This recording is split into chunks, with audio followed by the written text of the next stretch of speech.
자꾸 먹으면 죽게 된다는데 또 죽는 줄 뻔히 알고도 한 살 더 먹었습니다. 여러분은 나이가 먹어감에 따라서 여러분의 꿈이 더 영롱하고 찬란해졌습니까? 아니면은 그 꿈이 점점 사라져가고 있습니까? 하나님이 주신 꿈은 점점 더 선명해지고 나이가 들수록 점점 더 확실해집니다. 대개 그 꿈은 사람이 꾸는 꿈, 이 세상에서 욕심으로 꾸는 꿈은 내가 무엇이 되겠다, 무엇을 하겠다는 꿈일 때가 참 많습니다. 하나님이 주시는 꿈은 내가 어떤 존재가 되겠다, 어떻게 살겠다 하는 꿈을 꾸게 되는 겁니다. 부족한 저는 지난날 살아왔던 삶의 여정을 돌이켜보면서 어떻게 내가 살았을까 생각해 보면 대답은 하나입니다. 모든 것이 은혜로다. 하나님의 은혜입니다. 이 은혜라는 단어와 동의어가 하나 있습니다. 꿈입니다. 그 꿈이 나를 만들어 왔고 그 꿈이 오늘까지 나를 이끌어 왔습니다. 씨앗의 배젖은 그게 얼마나 생명력이 강한지 자신 무게의 50만 배, 100만 배를 견뎌내고 뚫고 올라오는 힘이 있다고 합니다. 돌이켜보면 부족한 종의 생애에서 꿈은 내 인생의 씨앗의 배젖과 같은 것이었습니다. 무엇이 나를 짓눌러도 어떤 환경이 나를 짓누르고 으깨어도 그것을 뚫고 올라오는 힘이 있었다고 한다는 바로 그게 꿈 아니었을까 생각합니다. 코로나19 시대, 재앙시대, 인권마비의 시대를 지나면서 많은 사람들이 믿음을 잃어버리고 있습니다. 믿음을 잃어버렸다는 얘기는 하나님이 주신 꿈을 잃어버렸다는 거지요. 백성들에게 꿈이 없으면 방자히 행한다는 말이 있습니다. 위기 시대를 헤쳐나갈 살아갈 힘이 없다는 얘기죠. 그 사람이 가진 꿈이 무엇일까? 바로 그것은 그 사람의 아이덴티티, 정체성입니다. 내가 어떤 꿈을 가졌느냐, 그것이 바로 나 자신이라고 하는 거죠. 꿈이 큰 사람은 큰 사람입니다. 꿈이 작은 사람은 작은 사람입니다. 꿈이 고상한 사람은 고상한 사람입니다. 꿈이 건강한 사람은 건강한 사람이에요. 꿈이 병든 사람은 병든 사람인 것입니다. 꿈이 없는 사회, 꿈꿀 수 없는 사회, 그건 병든 사회입니다. 하나님이 우리 사람을 축복하실 때에 제일 먼저 꿈을 주어요. 그 꿈을 준 다음에 꿈을 붙들고 기도하게 만들어요. 소원을 하나님 앞에, 꿈을 하나님 앞에 아뢰게 만들어요. 그 하나님 앞에 오랜 아뢰드린 꿈을 통하여 하나님께서 응답해 주시는 것입니다. 하나님을 알지 못하는, 예수 믿지 않는 바깥의 젊은이들, 은필층이 MZ세대라고 이끌어지는 그 세대들이 자기들은 불행한 시대에 태어났다 그렇게 말합니다. 10명 중에 7명 정도가 그렇게 생각한다고 그래요. 그 불행한 시대에 너를 버텨주는 게 뭐냐 물었더니 뭐니 하더라도 money래요. 돈이래요. 92%의 사람들, 10명 가운데 9명의 젊은이들이 그렇게 생각합니다. 우리 부모들이 이 소중한 자녀들에게 뭔가 잘못 가르치고 잘못 보여줘서 그들의 가치관이 여기에 이르게 된 것입니다. 우리 자녀들에게 줄 수 있는 가장 위대한 선물이 있습니다. 꿈을 주는 것입니다. 이 소중한 자녀들이 꿈꾸기 시작하면 내가 그 아이의 인생을 이끌어가는 것이 아니라 꿈이 그 아이를 이끌어가는 것입니다. 이 아이가 가다가 벽에 부딪혀요. 장애물을 만납니다. 꿈이 있으면은 그 모든 것들을 돌파해내게 되는 것입니다. 예수님께서는 모든 인류가 에덴 동산에서 잃어버린 꿈을 되찾아 주기 위하여 이 땅에 오셨습니다. 마지막 때에 이 재난의 시대, 위기 시대에 성령이 임하게 되면은 모든 세대 사람들에게 그 합당한 필요에 따라서 꿈을 주신다, 그렇게 말씀하고 있는 것입니다. 여러분, 우리가 성령 받아서 위기 시대를 헤쳐나가고 꿈을 받아서 그 꿈을 이루며 살아가는 그 멋진, 그 영롱한 삶이 여러분 뭔지 이해가 안 되어지면 다시 기도하셔야 돼요.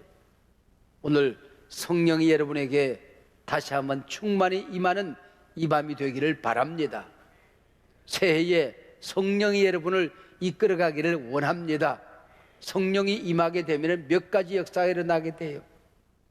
예수님이 여러분의 구세주임을 가르쳐 주게 되고, 온 우주의 주인이신 하나님이 우리 아버지임을 가르쳐 주시고, 성령님께서 꿈을 주셔서 그 꿈을 가지고 이 위기 시대를 헤쳐나갈 수 있도록 능력을 주시는 것입니다.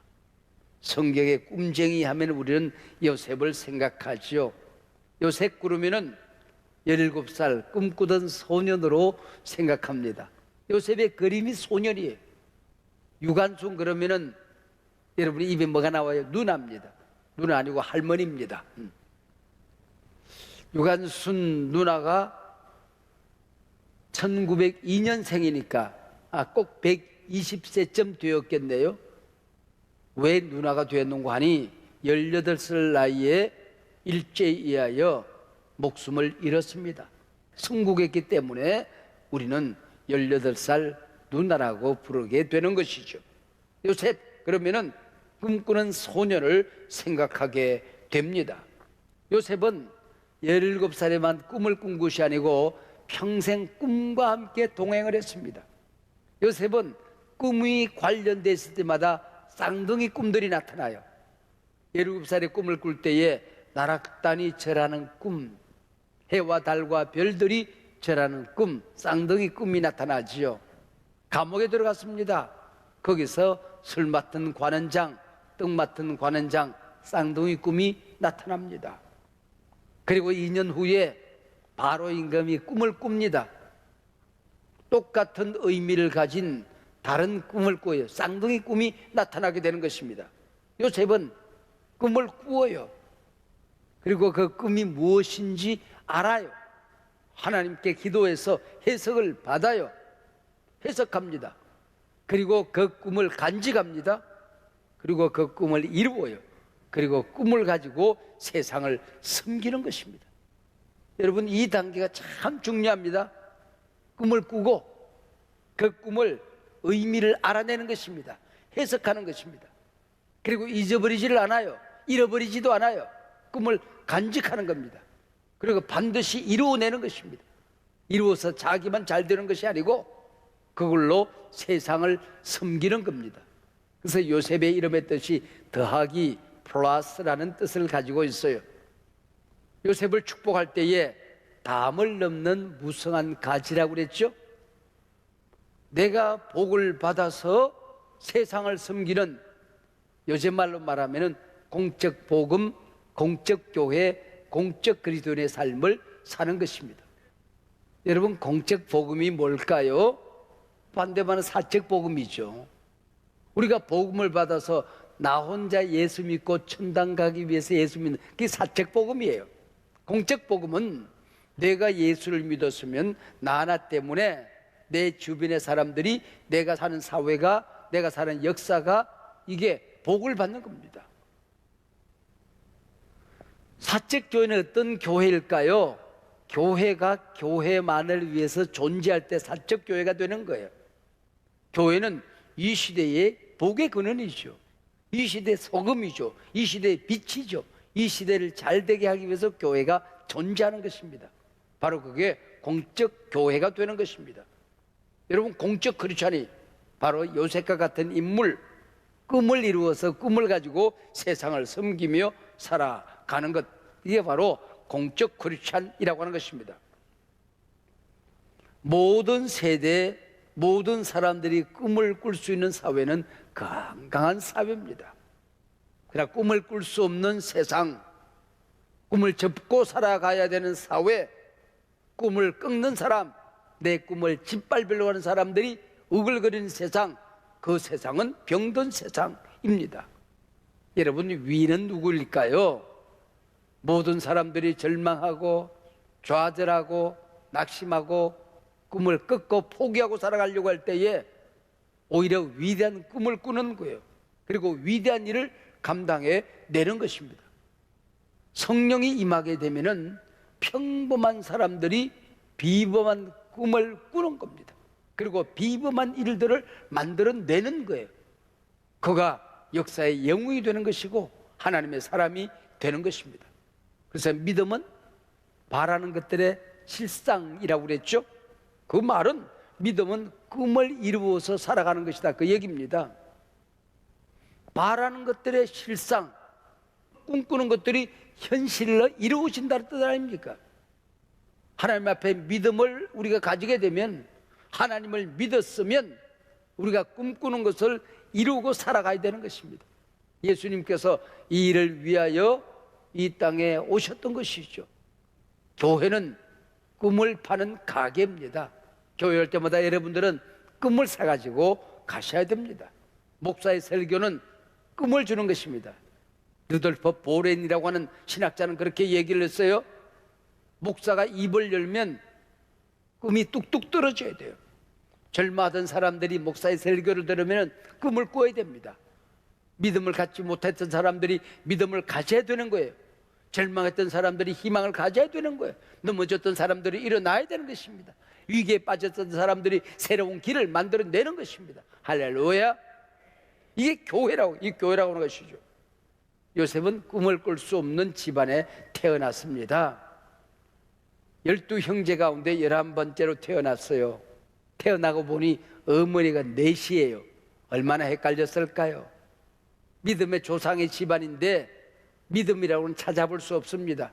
형들이 사기, 불의, 우글우글 속임으로 가득 차 있었습니다. 양을 치러 갔다가 걸핏하면 양을 팔아먹습니다. 아버지에게 고자질해요. 그러니까 요셉이 미울 수밖에요. 그리고 꿈꾼 얘기를 형들에게 자꾸 얘기를 합니다.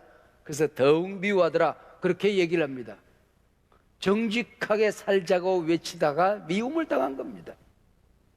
꿈꾸고 살자고, 믿음을 가지고 살자고 외치다가 더욱 미움을 당하고 산 것이 바로 요셉의 인생이었다고 하는 거죠.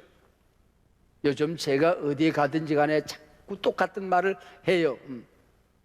많은 일을 하고 살 세상이 아니다. 올바른 일을 바르게 하고 살아야 될 세상이다. 입만 열면 제가 그렇게 얘기해요. 왜 자꾸 내가 그렇게 얘기를 하는지 모르겠어요. 내 눈에 세상이 너무 삐뚤어지게 보인 거예요. 사람들이 꽁 잡는 게 매라. 그래서 불의가 우글거리고 있습니다. 부정이 처세술로 둔갑을 하고 살아가고 있습니다. 청소년 시절 나는 그렇게 안 배웠거든요. 이 어릴 때 청소년 시절에 어떤 설교를 들었느냐, 어떤 교육을 받느냐 하는 게 참 중요한 것 같아요. 내가 청소년 시절에 들었던 그 설교가 내 피 속에, 뼈 속에, 살 속에 남아 있어서 불의를 보고 가만히 있지를 못해요. 부정한 방법으로 무슨 일을 하는 거, 이런 것에 제 체질에 맞지를 않아요. 자꾸 부딪히고 미움을 사고 시기와 질투를 당해요. 그러나 이것은 여러분 부끄러운 일이 아닙니다. 자랑스러운 일입니다. 할렐루야. 하나님의 사람들은 저는 그렇게 살아야 된다고 배운 거예요. 배운 거예요. 내년 3월에 대통령 선거가 있어요. 새로운 정권이 들어서기를 기대하고 희망을 가져야 되는데 자꾸 걱정이 되는 것은 웬일이죠? 누가 되느냐는 관심보다도 누가 되든지 간에 그 이후에 이 나라가 어떻게 될까? 정말 존경하는 대통령이 들어섰으면 좋겠는데 그들의 도덕성, 대통령이 되는 과정, 이게 좀 젊은이들이 보고 들을까 겁이 날 만큼 아슬아슬해요. 솔직하게 얘기를 하면은. 이게 진보와 보수의 이념 간의 갈등은 고사하고 내부 총질이 얼마나 많습니까? 이게 4분 올려요. 갈기갈기 찢겨져 있어요. 저는 우리 사회에 책임 있는 자리에 있으면서 선거 이후를 준비하고 있습니다. 어떻게 우리 국민이 화합할까? 치료할까? 통합할까? 새로운 세상을 우리가 어떻게 만들자고 외칠까? 선거 과정 속에서 어떻게 교회가 정말 정당길을 갈 것인가? 여러분, 저는 아슬아슬해요. 이 청소년 시절에 설교 들었던 게 이게 떠나질 않아요. 이 불의한 세상에서 정말 함께 호흡하고 살 수 있을까? 요셉을 보십시다. 양치로 간 형님들에게 안부를 묻기 위해서 도시락을 싸가지고 갑니다. 갔다가 도시락은 빼앗기고 형들이 뭐라 그래요? 꿈꾸는 자가 오는도다. 이게 요셉의 별명이야. 꿈꾸는 자. 그리고 네 꿈이 이루어지나 보자 그래. 그리고는 손발을 묶어요. 옷을 벗겨요. 아버지의 사랑을 상징하는 채색 옷이 알록달록 색동옷이에요. 그걸 찢어요. 짐승에 피를 묻혀요. 요셉이 짐승에게 뜯겨서 잡아먹겠다고 거짓말을 해요. 그리고 발가벗겨서 미디안 장사꾼에게 팔아버려요. 그러나 기억하세요. 하나님이 주신 꿈은 절대로 팔려가지 않습니다. 할렐루야. 요셉의 손발은 묶였지만은 하나님의 은혜의 역사는 묶을 수가 없는 거예요. 요셉의 옷은 벗겨지고 찢겨졌지만은 요셉의 거룩한 믿음과 꿈은 찢을 수가 없고 벗길 수가 없는 겁니다. 물 없는 우물에 집어넣어서 묻어버리고 싶었겠지만은 하나님이 주신 꿈은 묻을 수가 없는 거예요. 요셉을 팔았어요. 그러나 요셉을 사랑하는 하나님의 사랑까지 팔 수는 없었던 겁니다, 여러분. 그렇게 어마어마한 괴계가 벌어지는 그 현장 속에 오늘 본문 창세기 39장에 보면은 놀라운 기록이 반복되고 있습니다. 여호와 하나님이 요셉과 함께 하셨다는 것입니다. 요셉이 우물 속에 집어 던져지는 그 순간에도, 옷이 벗겨지는 그 순간에도, 미디안 장사꾼에게 팔려가는 그 순간에도, 감옥에 던져지는 그 순간에도, 세상 모든 사람이 요셉을 잊어버리고 기억하지 못하는 그 순간에도 여호와 하나님께서 요셉과 함께 하셨더라. 할렐루야. 여호와 하나님이 요셉과 함께 하셨더라. 이거 뭐 끝나는 거예요. 여러분이 새해에 어떤 위기가 있어도 여호와 하나님이 여러분과 함께 하십니다. 믿으시기 바랍니다. 여러분, 세상에 아무리 바이러스로 창궐하고 세상이 살기가 어려워져도 여러분, 여호와 하나님은 여러분과 함께 하십니다. 그분 우리 아버지이십니다. 요셉과 함께 하셨던 하나님, 새해 우리와 함께 하시는 것입니다. 아브라함은 복의 근원이었어요. 그리고 복의 근원이 아들 이삭에게, 그 아들 야곱에게, 그리고 12아들로 가는데 요셉에게로 흘러가요. 어린 요셉에게로. 이 복의 근원이 됐다는 것은 어마어마한 사건입니다, 여러분. 요셉이 복의 근원이 되고 나니까 남의 집에 가서 정살이를 하는데 그 집이 역사가 일어나고 기적이 일어나는 거예요. 요셉이 복의 근원이 되고 나서 감옥에 들어가니까 감옥이 천국으로 바뀌어지고 거기서 나라가 세워지는 세계 대경제공황이 치유되어지는 어마어마한 사건이 일어나게 되는 것입니다. 요셉이 궁궐에 들어가고 총리가 되자마자 나라가 달라지는 거예요. 아니, 그 당시 전 세계를 강타했던 대공황이, 경제 대공황이 치료되어지는 것입니다. 할렐루야. 내가 복의 근원이 되고 나면은 이런 역사가 일어나는 거야. 하나님 나와 함께 하시면은 이런 어마어마한 기적 사건이 일어나게 되는 것입니다. 여러분, 2022년 하나님께서 여러분에게 주시는 첫 번째 약속의 말씀이 있습니다. 축복의 말씀이 있습니다. 너는 복의 근원이라 할렐루야. 내가 너와 함께하리라 할렐루야. 어떤 위기 상황 속에도 너는 믿음을 잃지 말지어다. 내가 너와 함께하리라 할렐루야. 이 안에 모든 게 다 들어있지 않습니까?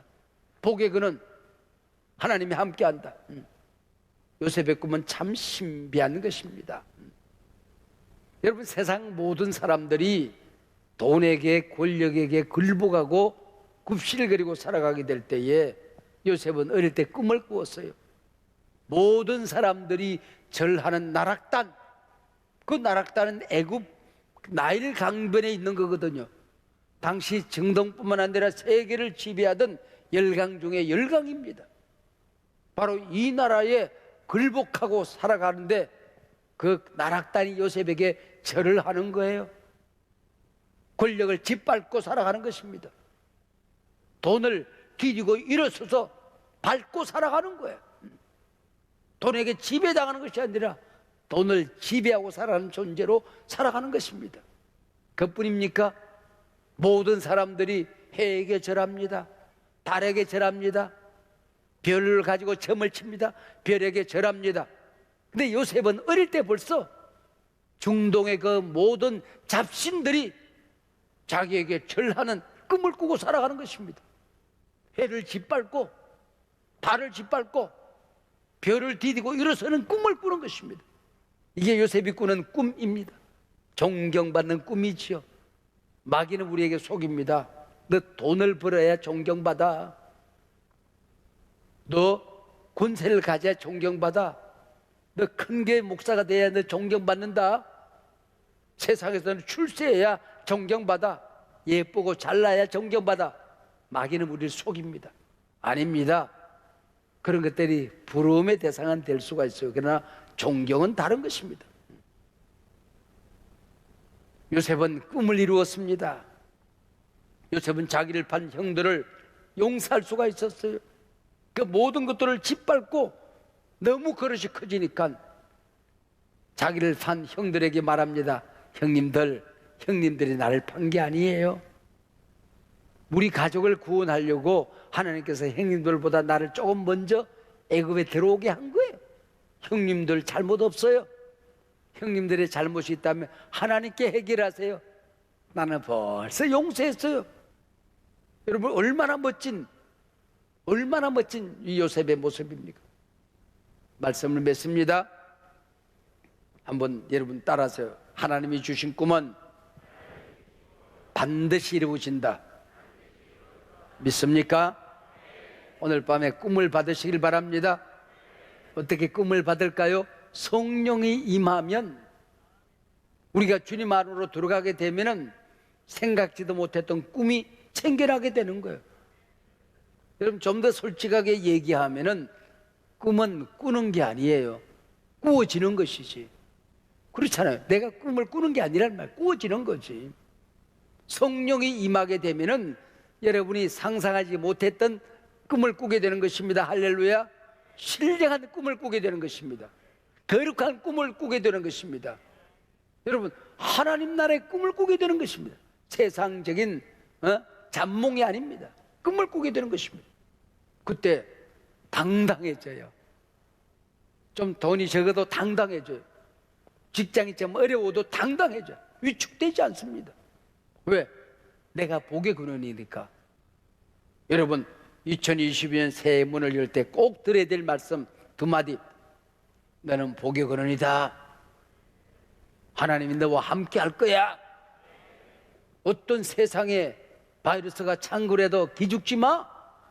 아무리 네가 사업이 어려워도 위축되지 마. 하나님 너와 함께 하는데, 네가 복의 근원인데 너 때문에 세상이 반드시 잘 될 거야. 꿈을 꾸고 꿈을 선포하고 꿈을 이루고 꿈을 나누며 사는 멋진 새해가 되기를 주의 이름으로 축복합니다.